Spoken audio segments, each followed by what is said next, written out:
কৌশিকী অমাবস্যায় দেশের নানা প্রান্তে ছড়িয়ে থাকা তান্ত্রিকদের আস্থানা তারাপীঠ মহাশ্মশান। তাই সুদূর মুম্বাই, বৃন্দাবন, পাঞ্জাব থেকে তান্ত্রিকদের ঠিকানা হয়েছে তারাপীঠ মহাশ্মশান। এমনকি রাশিয়া থেকেও আসেন সাধু সন্ন্যাসীরা। 2024 সালের 1 সেপ্টেম্বর ছিল অঘোর চতুর্দশী। সেই দিন থেকে তান্ত্রিকদের অঘোর হওয়ার সাধনা শুরু হয়। সেই সাধনা চলে 3রা সেপ্টেম্বর পর্যন্ত। শ্মশান জুড়ে কালো বসন, ধূপ ধুনুর ছড়াছড়ি। আর সেখানকারই এক প্রখ্যাত তান্ত্রিক হলো উৎপল ভট্টাচার্য। হ্যাঁ, আজ আমরা কথা বলবো ওনার সম্পর্কে। তারাপীঠে এমন কেউ নেই যে ওনাকে চেনেন না। সবার সাথে ওনার সুমধুর সম্পর্ক।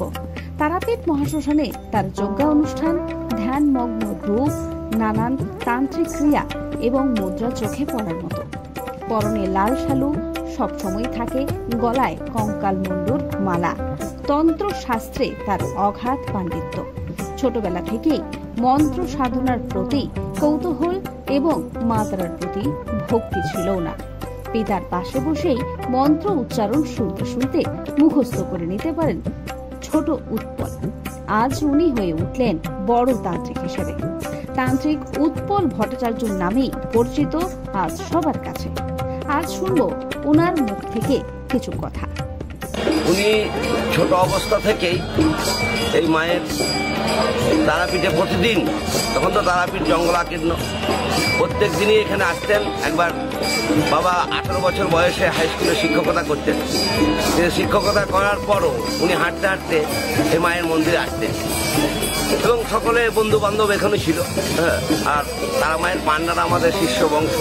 বাবাকে ভালোবাসতেন খুব, এবং বাবা গোটা জীবনটা সার্ভিস করেছেন, মানে স্কুলে সার্ভিস করেছেন।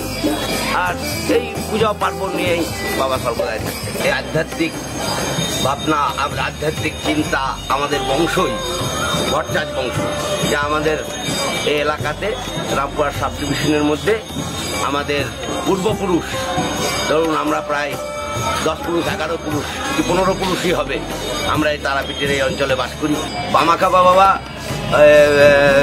কালী পুজোর পর, আমাদের বাড়িতে যে কালী পুজো হয়, সেই কালী পুজোর পরের দিন প্রতিবার ওই কালী পুজোর পরের দিন যেত আমাদের কালীতলাতে। ওই রাস্তা, ওইটা আমাদের ডিস্ট্রিক্ট বোর্ডের রাস্তা ছিল, তখন এই রাস্তাটা হয়নি। এবং ওখানে গিয়ে যে কোনো আমাদের শরিকদের মধ্যে, আমাদের 5টা শরিক আছে, সেই 5টা শরিকদের বাড়িতে যে কোনো বাড়িতে খেতেন। হ্যাঁ, তখনকার দিনে যখন মরাটারা ছুতো, তো তার জন্য ওনাকে একটু আলাদা করে খেতে দিত। তখনকার দিনে মহিলাদের উলঙ্গ লোক, হ্যাঁ, একটু লজ্জা ছিল বেশি। হ্যাঁ, তখন ওকে আলাদা করে খেতে দিতেন। কিন্তু উনি খেয়ে, হ্যাঁ, উনি খুব তৃপ্তি বোধ করতেন। পঞ্চমুণ্ডির আসন, এখানেই প্রথমে তারামায়ের পুজো হতো। 1220 সালে ওই মন্দিরটা আরম্ভ হয়েছে। 1225 সাল পর্যন্ত ওই মন্দিরটা হয়েছে। আর মা তারার মন্দির অরিজিনাল বশিষ্ঠ আরাধিতা তারা তত্ত্ব তারা যে দেখুন পদযুগল আছে, সে মায়ের অরিজিনাল পদযুগল, যে প্লাস্টিক পাথরের, এখনো সেটা বিদ্যমান। এটা সেই, এখানে তো সাদা শালমুলি বৃক্ষ ছিল, শিমুল গাছ। সেই শিমুল গাছটা নাকি বামদেব, অনেকে বলে বামদেব নাকি ভেঙে দিয়েছিল, এরকম যাই হোক। হ্যাঁ, উনি ওখানেই থাকতেন। পঞ্চমুণ্ডির আসন বশিষ্ঠদেবকে আরাধনা করে তারা আমাকে নিয়ে এসেছিলেন। তখন নাকি শোনা যায়, আমি এটা কোনো প্রমাণ দিতে পারবো না, তখন নাকি শোনা যায় যে এখানে 3 মাস পুজো হতো না, অর্থাৎ বর্ষার জলেগুলো শুধু ডুবে থাকতো। তখন নাকি জগন্নাথ রায় এখানকার জমিদার ছিলেন, তাকে নাকি স্বপ্নাদেশ হয়েছিল যে আমাকে যেমন করে আমার 3 মাসের পুজো পাই না। তা তখনই এই মন্দিরের ডিসিশনটা নেওয়া হয় এবং মন্দিরটা করেছিল 1220 সাল থেকে 1225 সাল পর্যন্ত ওই মন্দিরটা তৈরি করতে দিল। ওই চিটা গুঁড়ো, ইটের গুঁড়ো, এইসব দিয়ে এখনো পর্যন্ত ওখানে যদি চিনি মারা হয় আগুন জ্বলে। আমার প্রথম গুরু হচ্ছে কালিকানন্দ তীর্থনাথ। উনি আমার জ্যেষ্ঠ দাদা। আমাদের বংশের মধ্যেই গুরু করো, আমাদের বংশের মধ্যেই গুরু করো। আমার জ্যেষ্ঠ দাদা কালীপতি ভট্টাচার্য। আমার বাবা, আমার শিক্ষা এবং আমার এই সাধনা শিক্ষার প্রত্যেকের বাবা বানানন্দ তীর্থনাথ। তার বাবার নাম ছিল শ্রীপতিনারায়ণ তীর্থনাথ, আমার দাদু।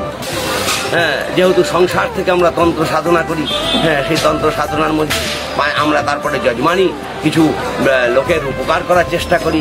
এখন আমরা ধরুন মেলা পয়সা খরচ হয় এইসব হোম যাগযজ্ঞ করতে, যাতে মানুষের ভালো হয়। হ্যাঁ, তাতে ধরুন আমরা পয়সা ফেরত দিতে পারি না, কিন্তু সকলকে আমি বলে দিই যে আমি কিন্তু অ্যাপিল করব, আমি কিন্তু মায়ের কাছে তোমাদের জন্য অ্যাপিল করব। মা কি ফল দেবে সেটা জানি না, তবে আমি কর্মটা করব আমাদের যে হিন্দু শাস্ত্র মতে, আমাদের সনাতন ধর্মের শাস্ত্র মতে যে আমাদের শাস্ত্রে লেখা আছে সেই জিনিস ছাড়া আমরা কিছু করতে পারি না। Bureau report, news all India.